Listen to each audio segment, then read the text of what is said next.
Assalamualaikum warahmatullahi wabarakatuh.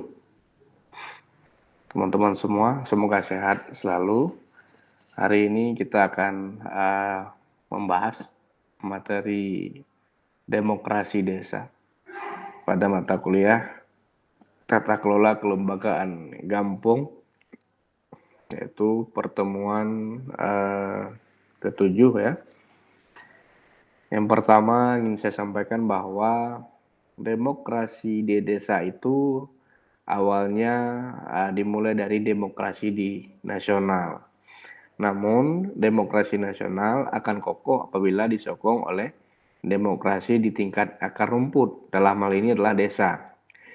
Jadi dalam 2 dekade terakhir ini, sejak reformasi tahun 1998, perhatian publik itu terarah pada sistem dan perjalanan demokrasi di tingkat desa, di tingkat nasional. Sementara di tingkat desa atau di masyarakat paling bawah, demokrasi belum menjadi agenda yang menonjol, baik dalam regulasi maupun dalam proses politik real. Ya.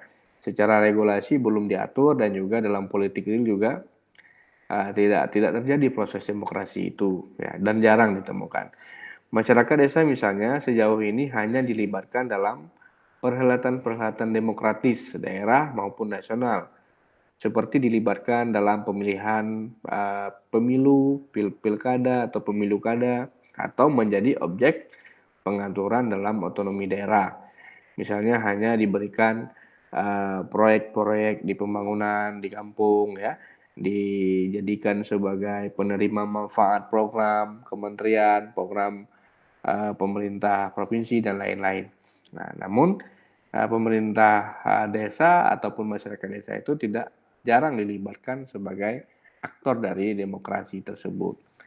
Nah, perhelatan-perhelatan tersebut tentu memiliki maksud dan tujuan tersendiri yang tak kalah penting. Di antaranya sebagai perwujudan demokrasi dalam politik nasional. Akan tetapi, demi kuatnya demokrasi secara nasional, penumbuhan kesadaran dan pembelajaran demokrasi membutuhkan upaya yang lebih masif dan langsung menyentuh kehidupan masyarakat desa. Di antaranya melalui demokratisasi di desa. Jadi bisa dikatakan dengan adanya undang-undang desa, kewenangan desa yang dulunya hanya sebagai objek pengaturan dan pembangunan dalam otonomi daerah, kemudian desa menjadi sebuah wilayah, sebuah daerah, ya, atau sebuah suatu tempat yang bukan hanya objek, tapi juga menjadi subjek pengaturan dan pembangunan dalam lingkup skala lokal desa. Ya, desa memiliki kewenangan untuk mengatur, untuk mengurus, ya, pemerintahan dan pembangunan desa, sehingga intensitas demokrasi yang ada di desa itu semakin tinggi. Nah, terjadinya sebuah proses perencanaan, proses pelaksanaan, proses pertanggungjawaban pembangunan, ya, kemudian pelayanan pemerintahan juga semakin luas dengan sejalan luasnya kewenangan yang diberikan oleh pemerintah. Nah, kemudian apa yang dimaksud dengan demokratisasi desa atau demokrasi di desa? Ya, demokratisasi desa merupakan frase tersendiri yang sengaja dibedakan dengan demokratisasi di desa. Demokratisasi desa mewakili semangat undang-undang desa yang mengakui desa itu sebagai subjek, sebagai pelaku dalam payung azas rekognisi dan azas subsidiaritas. Ya. Apa itu azas rekognisi? Yaitu pengakuan negara terhadap hak asal-usul desa. Nah, misalnya dulu di Aceh, misalnya semua agenda-agenda kegiatan masyarakat, baik secara umum maupun secara pribadi itu dimusyawarahkan, misalnya dalam perayaan ataupun pernikahan ya, pesta pernikahan itu bukan hanya menjadi agenda tuan rumah atau menjadi agenda pemilik rumah, tapi dilimpahkan kepada masyarakat desa untuk menjadi panitia. Nah, berdasarkan musyawarah, dipilih ketua panitia dan seterusnya dan seterusnya. Nah, ini berdasarkan hak asal usul masyarakat desa atau disebut dengan azas rekognisi.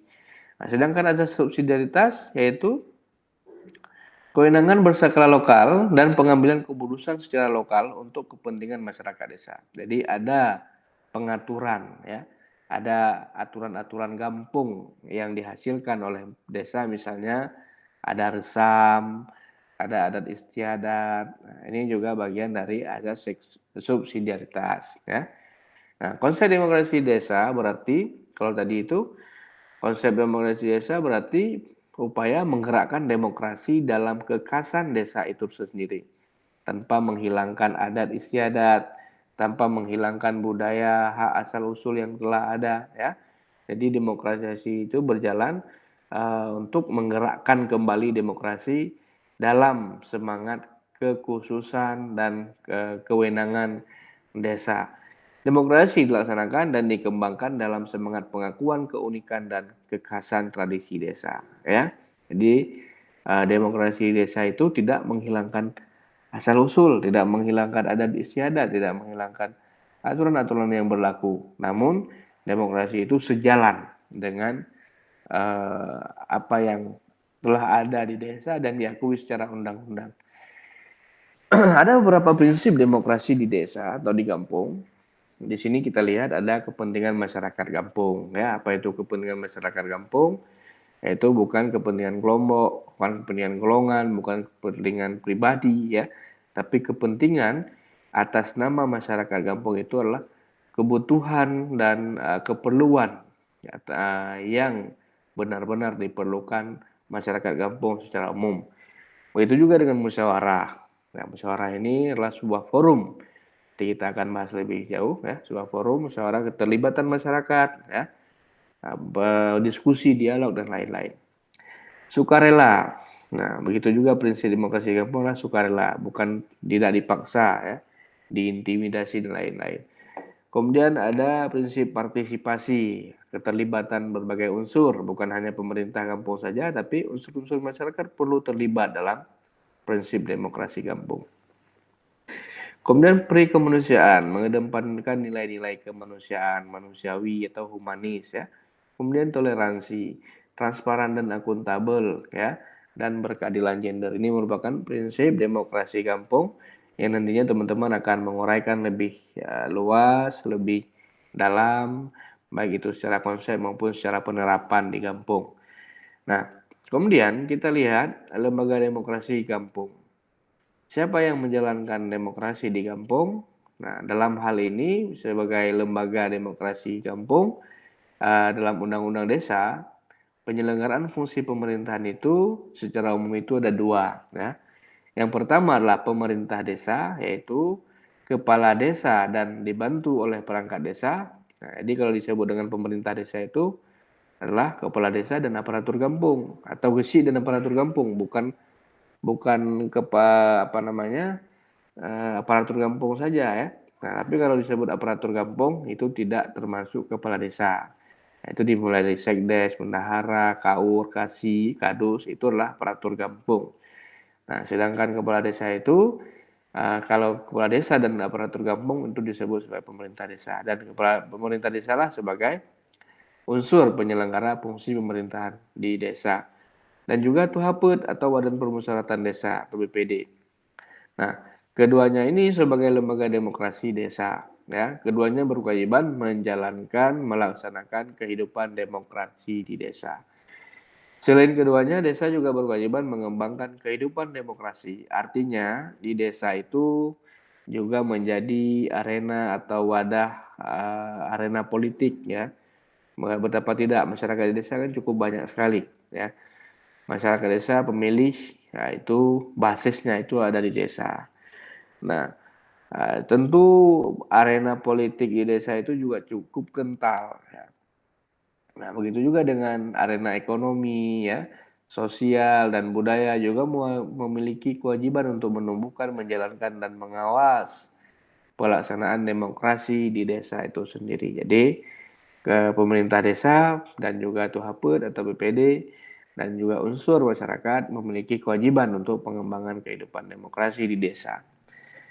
Nah, kita lihat di sini, ya, ada beberapa pemangku kewajiban atau stakeholder yang dalam hal demokrasi kampung berdasarkan Undang-Undang Nomor 6 Tahun 2014 tentang desa. Di sini sudah kita bagikan ada 3, kepala desa, badan permusyawaratan desa, dan desa. Kalau disebut kepala desa, itu juga dibantu oleh aparatur kampung, ya. Yang pertama,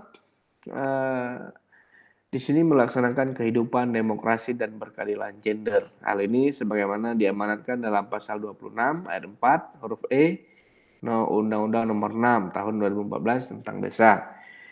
Kemudian kepala desa juga memiliki kewajiban di atas ditegakkan juga sebagai komitmen jabatan kepala desa dalam sumpah jabatan. Jadi ini ya pada pasal 38 melaksanakan kehidupan demokrasi dan berkeadilan gender. Komitmennya itu melaksanakan seluruh prinsip-prinsip demokrasi. Begitu juga dengan Badan Permusyawaratan Desa. Badan Permusyawaratan Desa dalam pasal 63 huruf B Undang-Undang Desa yaitu melaksanakan kehidupan demokrasi yang berkeadilan gender dalam penyelenggaraan pemerintahan desa. Nah, ini melaksanakan kehidupan berdemokrasi ya di sini ya, berkeadilan gender merupakan prinsip dari demokrasi. Nah, begitu juga ditegaskan kembali dalam pasal 58 ya. Nah, kewajiban yang di atas ditegaskan juga sebagai komitmen jabatan kepala desa dan tuha pegampung ataupun badan permusyawaratan desa dalam sumpah jabatan. Nah, sedangkan kewajiban desa itu mengembangkan kehidupan demokrasi. Ya, kalau desa itu adalah kepala desa dan BPD. Dua-duanya sama-sama memiliki kewenangan atau memiliki kewajiban untuk mengembangkan kehidupan demokrasi di kampung. Ini dasar hukumnya, pijakan hukumnya, bagaimana desa itu harus menjalankan prinsip demokrasi dalam hal berbagai penyelenggaraan pemerintahan dan pembangunan desa. Ada beberapa kasus atau contoh kasus penyimpangan prinsip demokrasi di desa yang selama ini kita lihat ya. Mudah-mudahan di desa teman-teman, di kampung teman-teman tidak ada. Ya, misalnya dalam hal penerapan prinsip kepentingan masyarakat desa itu ada kampung-kampung atau desa-desa yang menyamarkan kepentingan pribadi atau keluarga atau kelompok dan mengatasnamakan kepentingan masyarakat desa. Misalnya ingin membeli sesuatu atau melakukan pengadaan sesuatu, tapi berdaya kebutuhan keluarganya, kebutuhan pribadinya, tapi mengatasnamakan masyarakat. Nah, ini yang jadi permasalahan. Misalnya ingin pergi ke tempat saudara di Bandung misalnya, dibuatlah semacam temu ramah dengan kepala desa Bandung, padahal punya kepentingan pribadi. Nah, ini salah satu kasus penyimpangan-penyimpangan yang terjadi. Begitu juga dengan musyawarah. Dalam hal pengambilan keputusan misalnya tidak dilibatkan masyarakat, ya, tapi hanya diambil keputusan secara sepihak. Nah, ini tidak boleh, dan itu penyimpangan. Atau melakukan rekayasa dokumen, misalnya dibilang ada musyawarah, tapi ternyata tidak ada. Nah, bukti ada, dibuatlah semacam berita acara, dibuatlah semacam foto-foto edit dan seterusnya. Ini merupakan satu penyimpangan. Nah, misalnya dalam perencanaan pembangunan tidak dimusyawarahkan. Nah, ini jadi temuan. Kemudian partisipasi, memasukkan kehadiran, ada absensi diteken ya. Diteken kehadirannya, memasukkan persetujuan warga. Ada warga-warga yang tidak sepakat, tidak setuju tapi dibuat setuju dan seterusnya. Jadi ini adalah penyimpangan dari prinsip partisipasi dalam demokrasi. Begitu juga dengan prinsip sukarela. Misalnya ada pihak-pihak yang memaksa dengan ancaman. Kalau tidak diakomodir, kalau tidak dimasukkan anggaran untuk kegiatan ini akan begini, akan begitu. Nah, ini juga bagian dari penyimpangan prinsip demokrasi yang ada di desa. Ada misalnya titipan-titipan kegiatan, titipan-titipan program dari pihak-pihak luar untuk desa itu kadang-kadang juga bagian dari intimidasi dan ancaman, ya. Nah, atau juga misalnya dalam proses demokrasi pemilihan kesi, pemilihan tuhabet, pemilihan kepala daerah itu ada namanya money politik, ya. Masyarakat memilih dengan dibagi, ya, dibagi apa namanya, dibagi uang untuk agar dipilih, ya, dipilih masyarakat. Nah, kemudian juga toleransi, ya. Toleransi itu misalnya dalam musyawarah atau dalam kehidupan masyarakat sering merendahkan, memusuhi karena beda pendapat, nah, tidak menerima beda pendapat. Nah, ini juga bagian dari penyimpangan kasus di desa dalam hal toleransi. Kemudian dalam hal prinsip berkeprimanusiaan atau humanis, contohnya apa? Menghina, main hakim sendiri, main pukul, ya, berkata-kata kasar, ya. Ini bagian dari tidak berkeprimanusiaan atau melanggar prinsip kemanusiaan dalam proses demokrasi. Dan berkeadilan gender, mempersulit partisipasi perempuan baik dalam perencanaan, dalam pelaksanaan, dalam pertanggungjawaban, tidak dilibatkan perempuan. Nah, ataupun usulan-usulan perempuan itu tidak dipenuhi, ya, dan lain-lain. Nah, juga prinsip transparan dan akuntabel, markup anggaran dan lain-lain. Markup anggaran misalnya kebutuhannya 100.000 tapi dibuat 150.000. Nah, ini juga bagian dari kurangnya atau tidaknya transparan dan akuntabel. Hal-hal seperti ini merupakan kasus-kasus penyimpangan yang harus dihindari dalam proses demokratisasi di desa. Teman-teman bisa temukan di desa masing-masing, mudah-mudahan tidak ada, ya. Nah, kemudian musyawarah kampung ini merupakan sebuah instrumen untuk mewujudkan demokrasi di kampung. Salah satu forum yang di kampung itu perlu melibatkan atau perlu adanya sebuah demokrasi itu adalah forum musyawarah. Yaitu forum musyawarah kampung ini adalah forum tertinggi di desa yang berfungsi untuk mengambil keputusan atas hal yang bersifat strategis. Kalau tadi penyelenggaraan pemerintah secara kelembagaannya itu adalah pemerintah desa dan penghaput kampung. Kalau forum dia tertinggi itu adalah musyawarah kampung. Nah, dia mempertemukan pemerintah desa, penghaput kampung, dan masyarakat desa. Musyawarah kampung merupakan bagian dari kerangka kerja demokratisasi, dimaksudkan untuk mengedepankan musyawarah desa yang menjadi mekanisme utama pengambilan keputusan desa. Nah, di musyawarah kampung lah pengambilan keputusan desa itu dilaksanakan, ya. Dengan demikian perhatian khusus terhadap musyawarah desa merupakan bagian integral terhadap kerangka kerja demokratisasi di desa. Jadi bisa dikatakan instrumen ataupun sebuah indikator penting dalam pelaksanaan demokratisasi desa itu adalah bagaimana pelaksanaan musyawarah di kampung. Nah, ini yang menjadi penting. Menurut Undang-Undang Desa, musyawarah desa atau yang disebut dengan nama lain atau musyawarah antara BPD atau penghaput kampung, pemerintah desa, dan unsur masyarakat desa yang diselenggarakan oleh penghaput kampung atau Badan Permusyawaratan Desa untuk menyepakati hal yang bersifat strategis. Jadi yang harus pahami bahwa dalam musyawarah desa itu terlibat BPD atau penghaput kampung, pemerintah desa, dan unsur masyarakat desa. Di sana misalnya ada kelompok agama, kelompok masyarakat, kelompok petani, kelompok nelayan, kelompok masyarakat miskin, dan lain-lain. Siapa yang menyelenggarakan? Diselenggarakan oleh Badan Permusyawaratan Desa atau penghaput kampung yang menyelenggarakan. Nah, jadi ada beberapa kasus di desa-desa, ada musyawarah desa, penghaput tidak datang. Kenapa? Karena merasa tidak diundang. Nah, padahal yang menyelenggarakan musyawarah desa itulah penghaput, bukan kepala desa. Nah, ini hal yang berbeda. Kepala desa atau pemerintah desa itu tugasnya adalah memfasilitasi. Apa maksud memfasilitasi? Maksud memfasilitasi adalah menyediakan tempat, menyediakan fasilitas konsumsi, menyediakan spanduk, ya, menyediakan berbagai macam kebutuhan-kebutuhan material yang dibutuhkan dalam proses musyawarah desa.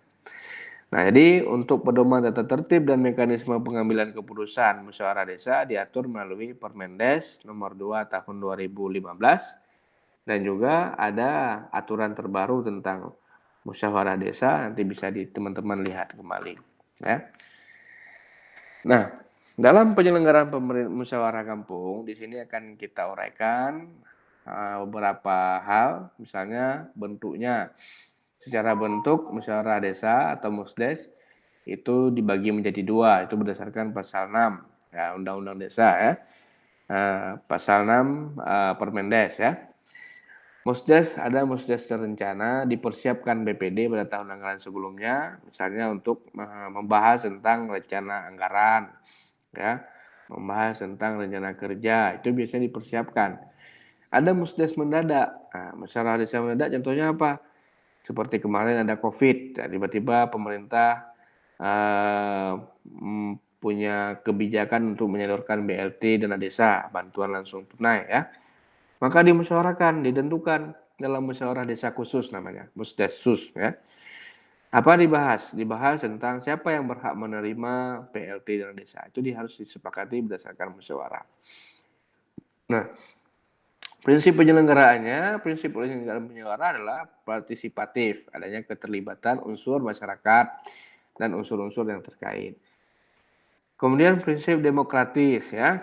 Nah, jadi tidak memaksakan kehendak seseorang, tapi berdasarkan kebutuhan dan kesepakatan bersama, keterlibatan, ya. Kemudian transparan. Nah, begitu juga segala sesuatu itu harus terbuka, dibahas, ya. Kemudian akuntabel, dapat dipertanggungjawabkan berdasarkan hak dan kewajiban masyarakat. Jadi ini prinsip-prinsip penyelenggaraan musyawarah kampung. Siapa penyelenggaranya? Penyelenggaranya adalah Badan Permusyawaratan Desa. Dia yang memimpin rapat. Dia yang memimpin musyawarah. Pula yang memimpin musyawarah kampung. Yang memfasilitasi siapa? Pemerintah desa. Memfasilitasi dalam hal apa? Memfasilitasi dalam hal ruangan, tempat, ya, konsumsi, atribut, dan lain-lain. Nah, sumber dananya dari mana? Sumber dana bisa dari swadaya. Itu bahasanya adalah meripe, ya, atau royong, ya. Dari masyarakat. Nah, misalnya ada yang beli gorengan, ada yang beli kopi, ada yang beli aqua, dan lain-lain. Nah, bisa juga dari anggaran desa, APBD desa. Nah, APBG, nah, bisa juga dari APBG. Dan bisa APBG itu bisa pendanaan rutin yang dianggarkan dalam APBG, bisa pendanaan tak terduga. Misalnya tadi musdes mendadak, bisa menggunakan pendanaan tak terduga, bisa. Jadi itu. Nah, apa saja yang dibahas dalam musyawarah kampung? Yang dibahas dalam musyawarah kampung adalah hal-hal yang bersifat strategis, ya. Apa saja? Misalnya penataan desa. Misalnya ada desa yang mau dimekarkan, atau ada dusun yang mau dimekarkan, atau ada dusun yang mau dihapus, atau sebagaimana wilayah-wilayah yang perlu ditata kembali, ataupun penataan struktur, ataupun penataan wilayah, dan lain-lain. Kemudian perencanaan desa, ada musrembangdes, musyawarah rencana pembangunan desa, ya. Nah, dimulai dari rencana pembangunan jangka menengah atau jangka pendek. Nah, ini bisa dibahas dalam musyawarah desa. Kerjasama desa juga bisa dibahas dalam musyawarah desa. Rencana investasi yang masuk ke desa. Misalnya ada orang yang ingin menginvestasi, memberikan modal untuk kemajuan ekonomi desa. Nah, ini bisa disepakati di musyawarah desa. Kemudian pembentukan BUMG, ya, BUMG. Nah, ini juga harus melalui proses musyawarah kampung. Nggak bisa langsung dibentuk, tapi harus disepakati dulu, boleh dibentuk atau tidak, disepakati atau tidak, dibuat berita acaranya, dan segala macam. Jadi proses pembentukan BUMG juga bagian dari pembahasan dalam musyawarah desa. Penambahan dan pelupasan aset desa. Nah, ini ingin membangun toko, ya, ingin melepaskan atau menjual, dan lain-lain. Kejadian luar biasa. Nah, apa saja kejadian luar biasa? Misalnya ada peristiwa khusus seperti bencana alam, ya, atau bencana kesehatan kemarin itu, ya, atau krisis politik, krisis ekonomi. Misalnya orang karena COVID tidak bisa bekerja. Ini bagaimana caranya menanggulanginya? Maka dibuatlah musyawarah desa khusus untuk membahas tentang penanganan COVID. Salah satunya adalah penyaluran BLT atau dan kegiatan PKTD, program karya tunai desa, ya, dan lain-lain. Atau misalnya kejadian luar biasa juga bisa terdapat perubahan mendasar atas kebijakan pemerintah daerah provinsi dan atau pemerintah daerah kabupaten kota. Misalnya ada dana desa yang dulu bisa dianggarkan untuk kegiatan ekonomi sosial masyarakat, ya. Tiba-tiba karena COVID maka ada namanya kebijakan refocusing anggaran. Nah, sebagian dana itu harus dialihkan untuk penanganan COVID. Nah, maka harus dibahas atau harus disepakati bagaimana dana itu dialihkan untuk penanganan COVID. Dan itu harus dilalui dengan musyawarah desa. Nah, kemudian dalam musyawarah desa, siapa saja pesertanya? Pesertanya adalah, yang pertama adalah pemerintah desa. Pemerintah desa itu meliputi KSI dan aparatur desa. Mulai Sekdes, KUR, KASI, sampai dengan Kadus, itu disebut sebagai aparatur kampung. Jadi pemerintah desa itu adalah KSI dan aparatur kampung. Kemudian, ada badan permusyawaratan desa atau Tuhapun Kampung. Ada ketuanya, ada anggotanya, ya. Nah, kemudian ada unsur masyarakat yang meliputi tokoh adat, misalnya perwakilan Tuhalapan, perwakilan pemuda, perwakilan Panglima Laut, Panglima Haria Pekan, dan lain-lain. Ya. Ada tokoh agama misalnya. Nah, ini baru kemarin saya meneliti keterlibatan tokoh agama dalam musyawarah desa di Kota Banda Aceh. Nah, ternyata di beberapa desa yang memiliki heterogenitas antar agama itu tidak ada keterlibatan tokoh antar agama, ya. Nah, ini juga jadi kasus, jadi temuan di lapangan. Tokoh masyarakat, ya, tokoh pendidik, guru PAUD, guru TPA, ini dimaksud dalam tokoh pendidik. Kelompok keterwakilan tani, ada Kapoktan di kampung kita, ya. Ada perwakilan kelompok nelayan, perwakilan kelompok pengrajin, perwakilan kelompok perempuan, perwakilan kelompok pemerhati dan perlindungan anak, perwakilan kelompok miskin, kelompok disabilitas. Nah, ini juga perlu dilibatkan dalam proses musyawarah kampung. Nah, ini sebagaimana pasal 5 ayat 2. Nah, barangkali begitu saja apa yang saya sampaikan di atas menjadi bahan kajian teman-teman. Ini penugasan ini dengan tujuan untuk memperdalam kajian kita terhadap penerapan demokrasi di kampung, ya. Misalnya ada beberapa prinsip, ada 8 prinsip, ya, ada 8 prinsip tadi di sini kita lihat. Nah, ada kepentingan masyarakat kampung, musyawarah, sukarela, partisipasi, perikemanusiaan, toleransi, transparan dan akuntabel, dan berkeadilan gender. Nanti teman-teman silahkan masukkan ke prinsip ini, ya. Kemudian buat definisi. Apa definisi kepentingan masyarakat desa? Misalnya kepentingan masyarakat desa lah kepentingan yang dibutuhkan atau yang diperlukan oleh segenap warga desa, ya, dalam hal mayoritas misalnya. Contoh penerapannya apa? Nah, misalnya dalam hal penerapan membuat jalan misalnya ataupun apa. Jadi ada contoh penerapan, ya. Musyawarah sampai dengan transparan dan akuntabel. Teman-teman silakan mengisi apa saja definisinya dan contoh penerapan di kampung masing-masing. Tentu kampung masing-masing Anda berbeda, ya. Bisa nanti kita akan belajar banyak contoh, ya, penerapan yang berbeda-beda di kampung masing-masing. Saya pikir untuk pertemuan ini kita akhiri dulu. Mudah-mudahan tugasnya bisa cepat selesai. Saya akhiri, billahi taufiq wal hidayah. Assalamualaikum warahmatullahi wabarakatuh.